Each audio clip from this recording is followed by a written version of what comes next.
அனைவருக்கும் வணக்கம். இந்த நாள் விசேஷமா இந்த தமிழ்நாட்டினுடைய தேர்தல் முடிந்து தேர்தலுடைய ரிசல்ட் வந்த நாள். ஸோ இந்த நாளில் நியூஸ் அப்படி பார்த்து கொண்டு இருக்கும்போது வேதத்தில் உள்ள ஒரு காரியம் எனக்கு ஞாபகத்துக்கு வந்தது. அது அடிக்கடி வந்துக்கிட்டே இருந்ததுனால அதை உங்களோடு பகிர்ந்து கொள்ள வேண்டும் என்று சொல்லி மனதில் ஒரு உந்துதல் ஏற்பட்டது. அதை உங்களோடு நான் பகிர்ந்து கொள்கிறேன். இது நியாயாதிபதிகள் 9வது அதிகாரம் 7ஆம் வசனத்திலிருந்து 15ஆம் வசனம் வரைக்கும் உள்ள ஒரு கதை. இது கிதியோனுடைய பையன் தன்னுடைய மக்களுக்கு சொல்லக்கூடிய ஒரு கதை. இது என்ன அப்படின்னா, கிதியோன் எவ்வளவு தூரத்துக்கு அந்த நாட்டு மக்களை நன்றாக பாதுகாத்தார், பராமரித்தார், ஆட்சி நடத்தினார் அப்படின்னு சொல்லி தெரிந்தும், ஆனால் அதுக்கு பிறகு வந்த ஒரு சம்பவம் அவனை வேறு விதமாக சிந்திக்க வச்சுச்சு. அதை மக்களுக்கு வெளிப்படுத்தும்படியாக அல்லது தெளிவுபடுத்தும்படியாக ஒரு கதையை சொல்லுகிறார். அந்த கதையை தான் நான் உங்களோடு வாசிக்கணும்னு சொல்லி ஆசைப்படுகிறேன். என்ன அப்படின்னா, விருட்சங்கள் எல்லாம் சேர்ந்து தங்களுக்கு ஒரு ராஜாவை அபிஷேகம் பண்ணும்படி எல்லா மரங்களும் சேர்ந்து ஒலிவு மரத்திட்ட போகுது. ஒலிவு மரத்திட்ட போயிட்டு, ஒலிவு மரமே நீ எங்களுக்கு ராஜாவா இரு அப்படின்னு சொல்லி கேட்குது. அப்போ ஒலிவு மரம் சொல்லுது, தேவர்களும் மனுஷரும் புகழுகிற என்னிலுள்ள என்னுடைய கொழுமையை நான் விட்டுட்டு மரங்களை போயிட்டு அரசாளுவனா அப்படி சொல்லி கேட்குது. அதனால மரங்கள் எல்லாம் சேர்ந்து அத்தி மரத்திட்டு போயிட்டு நீ எங்களுக்கு ராஜாவாக இரு அப்படின்னு சொல்லி சொல்லுது. அதுக்கு அத்தி மரம், நான் என் மதுரத்தையும் என்னுடைய நற்கனியையும் விட்டு மரங்களை அரசால போவேனோ அப்படின்னு சொல்லி கேட்குது. உடனே இந்த மரங்கள் எல்லாம் சேர்ந்து திராட்சை செடிகிட்ட போகுது.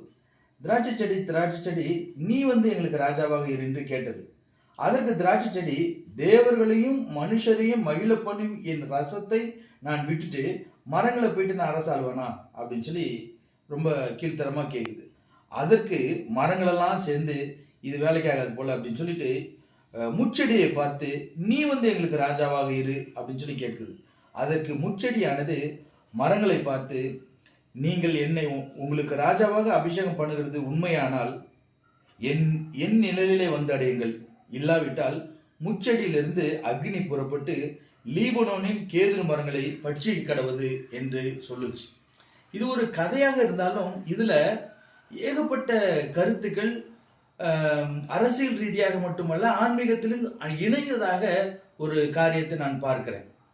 ஸோ ஜனநாயகம் அப்படிங்கிற ஒரு கான்செப்டை மக்களாட்சி முறை வந்த பிறகுதான் அது வருகிறது. அது வரைக்கும் இந்த உலகத்தில் இருக்கக்கூடிய நாடுகள் அனைத்துமே ஏதாவது ஒரு ஐடியாலஜியை வச்சுதான் அவர்கள் வாழ்ந்து கொண்டிருக்கிறார்கள் அல்லது ஆட்சி செய்து கொண்டிருக்கிறார்கள். 1947 அல்லது பிரிட்டிஷனுடைய கண்ட்ரோல்ல இருந்து விடுதலை பெற்ற அநேக நாடுகள் அவர்கள் ஜனநாயக முறைப்படி இருக்க வேண்டும் என்று சொல்லிதான் விடுதலை பெற்றார்கள். ஆனால் இன்றைக்கு அநேக நாடுகள் சர்வாதிகாரத்திற்கு திரும்பி போயிடுச்சு அப்படின்னு சொல்லி நம்ம பார்க்கிறோம். ஆனால் இந்தியா இன்றைக்கும் அந்த ஜனநாயகம் அல்லது மக்களாட்சி என்கிற கான்செப்ட்ல இருந்து கொண்டு இருக்கிறது அப்படின்னு சொல்லி. ஸோ அப்படி இருக்கக்கூடிய இந்த ஜனநாயகம் இதனுடைய வேர் அப்படின்னு சொல்லி பார்க்கும்போது கடவுள் மனிதர்களுக்கு கொடுத்த ஒரு மாபெரும் பிரசாதம். ஏன்னா அதுக்கு முன்னாடி மன்னராட்சி அப்படின்னு சொல்லி தான் கான்செப்ட் இருந்தது. ஸோ மன்னன் எவ்வளியோ அவ்வளிதான் மக்கள் இருந்தார்கள். ஆனால் மக்களாட்சியில மக்கள் எவ்வளியோ அப்படிதான் மன்னன் இருப்பான்ங்கிறது தான் ஐதீகம். ஸோ இங்கே இந்த மரங்கள் எல்லாம் சேர்ந்து ஒவ்வொரு மரத்துக்கிட்டையும் போயிட்டு நீ எங்களுக்கு ராஜாவாக சொல்லி கேட்குதுங்க. ஸோ எந்த மரமும் ஏற்றுக்கொள்ளலை. கடைசியில் அவர்கள் முச்செடி கிட்ட போயிட்டு கேட்குறாங்க. முச்செடி சொல்லுது, என்னுடைய நிழலிலே அடையுங்கள், அங்கே நிழலாக இருங்க அப்படின்னு சொல்லி. முச்செடியில் ஏது நிழல்? ஆனால் அப்படி நிற்கல, அப்படி நீ கண்ட்ரோல் ஆகலை அப்படின்னா என்னிட்டு இருந்து ஒரு பெரிய அக்னி உன்னை பட்சிக்கும். எதை? கேதுரு மரங்களை பட்சிக்கும் அப்படின்னு சொல்லி. ஸோ கேதுரு மரங்களை பற்றி வேதம் எவ்வளவு தெளிவாக சொல்லுகிறது. ஆனால் அப்படிப்பட்ட கேதுரு மரங்களையே இந்த முச்செடி பட்சித்தரும் அப்படின்னு சொல்லி. ஸோ இதெல்லாம் எதற்கு நான் சொல்லுகிறேன் என்றால், அவர் சொல்றாரு, சீகேமின் பெரிய மனுஷரே, தேவன் உங்களுக்கு செவி கொடுக்கும்படி எனக்கு செவி கொடுங்கள் அப்படின்னு சொல்லி. ஸோ இந்த நாளிலே நானும் என்ன சொல்லணும்னு ஆசைப்படுகிறேன் என்றால், தமிழக மக்கள் அவங்க எங்கே இருந்தாலும் வேதத்திற்கு நம்ம செவி கொடுக்கும்போது ஒரு நல்லாட்சி நிச்சயமாக பிறக்கும் அப்படின்னு சொல்லி. ஸோ இங்கே என்ன நடக்குது, இந்த ஜனநாயகத்தில் ஓட்டுரிமை என்பது ஒரு காலத்தில் எல்லாருக்கும் உரியதானது இல்லை, ஒரு சிலர்களுக்கு மட்டுமே. விசேஷமாக யாரெல்லாம் டாக்ஸ் பே பண்ணுறாங்களோ அவங்களுக்கு, யார் யாருக்கெல்லாம் சொத்து இருக்குதோ அவர்களுக்கு, யார் யாருக்கெல்லாம் படித்திருக்கிறார்களோ அவர்களுக்கு, இன்னும் கேட்டால் பெண்களுக்கு சுத்தமாக ஓட்டுரிமை கிடையாது. இது எல்லாவற்றையும் டாக்டர் அம்பேத்கர் ஆதிக்க வர்க்கம் வந்து கீழ்மட்டத்தில் இருக்கக்கூடிய எல்லா பிரஜைகளையும் மதிக்க வேண்டும் என்று சொல்லி அந்த கான்செப்டை உருவாக்குறார். அது ஒரு பெரிய சட்டமாகவே ஏற்றுகிறார். 18 வயதில் நிரம்பிய யாவருக்கும் ஓட்டுரிமை உண்டு, ஆண் பெண் என்று சொல்லி எந்த விதமான பாகுபாடு இல்லாமல் எல்லாருக்கும் உரியதாக மாற்றுகிறார். ஆனால் என்ன, பொறுப்பில்லாத மக்கள் கூட்டம் ஒரு பொறுப்பில்லாத தலைவர்களை உருவாக்குவார்கள் என்பது போல அநேக நேரங்களில் அது நடக்கிறது. ஸோ இது எந்த இடத்துல வந்து ப்ரூவ் ஆகுது அப்படின்னா, இயேசு கிறிஸ்துவை கைது செய்கிறார்கள் ஒரு புறத்தில், இன்னொரு புறத்தில் பரபாசை வந்து கைது செய்து வைத்திருக்கிறார்கள். பிலாத்து என்கிற அன்றைக்கு இருந்த ஒரு தலைவராக, அதிபதியாக இருக்கட்டும், அல்லது அவர் வந்து ஒரு நீதிபதினு சொல்லி கூட வச்சுக்கலாம். ஸோ அவரு நியாயம் விசாரிக்கிறார். அப்படி நியாயம் விசாரிக்கும் போது இயேசு கிறிஸ்துவை பற்றி ஒட்டுமொத்த மனுக்குலத்துக்கு நன்றாக தெரியும். அந்த நாட்களில் இருந்தவர்கள் அதுக்கு கொஞ்சம் ஜஸ்ட் ஒரு வாரத்துக்கு முன்பாக தான் தேவனுடைய குமாரன் அப்படின்னு சொல்லி அவரை வந்து வாழ்த்துகிறார்கள், போற்றுகிறார்கள், ஓசனா என்று சொல்லி பாடுகிறார்கள், அவரை ராஜாவாக அவர்கள் வரவேற்கிறார்கள். ஸோ இன்றைக்கு அவர் வந்து குற்றவாளி கூண்டில் நின்று கொண்டிருக்கிறார். இந்த பக்கத்தில் வந்து பரபாஸ் என்பவன் வந்து கொள்ளைக்காரன் அண்டு அவன் அதிகாரத்துக்கு எதிராக ரிவோல்ட் பண்ணுறவன், கலகம் செய்தவன், அவனை பிடிச்சி வச்சிருக்கிறாங்க. இப்போது பிலாத்து கேட்கிறார், நான் உங்களுக்கு இயேசுவை விடுதலை செய்வதா பரபாசை விடுதலை செய்வதா அப்படின்னு சொல்லி. அப்போ மக்கள் எல்லாம் சேர்ந்து ஒரு கோஷம் எழுப்புகிறார்கள், பரபாசை விடுதலை செய்யுங்கள் அப்படின்னு சொல்லி. அப்போது பிலாத்து கேட்குறாரு, இப்போ இவர்கிட்ட வந்து எந்த விதமான நான் குற்றத்தையும் காணலையே, நான் தான் நியாயம் விசாரிக்கிறேன், ஸோ எந்த குற்றமும் இவர்கிட்ட இல்லையே அப்படின்னு சொல்லி சொல்லும்போது மக்கள் சொல்கிறாங்க, இல்லை பரபாசை விடுதலை செய்யுங்க அப்படின்னு சொல்லி. அப்போது அவரே கேட்குறா, அப்போ நான் இயேசு என்ன செய்யுது அப்படின்னு சொல்லி சிலுவையில் அறையுங்கள் அப்படின்னு சொல்லி மக்கள் சொல்கிறார்கள்.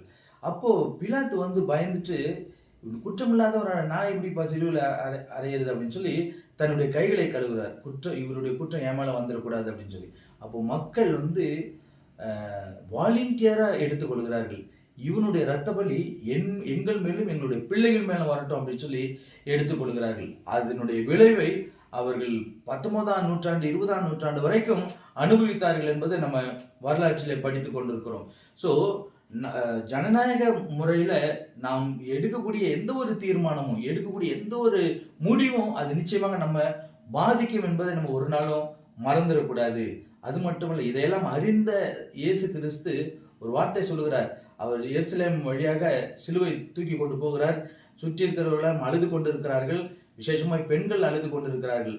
அப்படி அழுகக்கூடிய பெண்களை பார்த்து இயேசு கிறிஸ்து சொன்ன வார்த்தை, எருசலேமின் குமாரத்திகளே, எனக்காக நீங்கள் அழ வேண்டாம், உங்களுக்காகவும் உங்களுடைய பிள்ளைகளுக்காகவும் பின் வரக்கூடிய சந்ததிக்காக நீங்கள் அழுங்க அப்படின்னு சொல்லி சொல்லுகிறார். அந்த வார்த்தை அன்னைக்கு எவ்வளோ முக்கியமாக இருந்ததோ அதே போல் இன்றைக்கும் அது அவ்வளவு முக்கியமானதாக இருக்கிறது. நம்ம எடுக்கக்கூடிய ஒவ்வொரு முடிவும் தீர்மானமும் நிச்சயமாக அது நம்மை மட்டுமல்ல, நம்மளுடைய வம்சத்தை, நம்மளுடைய பிள்ளைகளை, நம்மளுடைய பிள்ளைகளுடைய பிள்ளைகளை தொடர்ந்து அது பாதிக்கும் என்பதை நம்ம ஒரு நாளும் மறந்துடக்கூடாது. இது வெறும் அரசியலுக்காக மட்டுமல்ல, ஆன்மீகத்திலும் சரி, நாம் எடுக்கக்கூடிய ஒரு சின்ன தீர்மானம் அல்லது ஒரு முடிவு நிச்சயமாக நம்மளுடைய வம்சத்தை அது வந்து பாதிக்கும். ஆகவே நாம் பொறுப்புள்ளவர்களாக இருக்க வேண்டும் என்று சொல்லி தான் விரும்புகிறேன். ஸோ நீங்களும் நானும் தொடர்ந்து இருக்கக்கூடிய நாட்களில் பொறுப்புள்ளவர்களாக, மற்றவர்களின் பொறுப்புணர்வுக்குள்ளாக கொண்டு வருகிறவர்களாக இருந்து இந்த தேசத்திற்கு ஆசீர்வாதமாக இருப்போம். Thank you so much.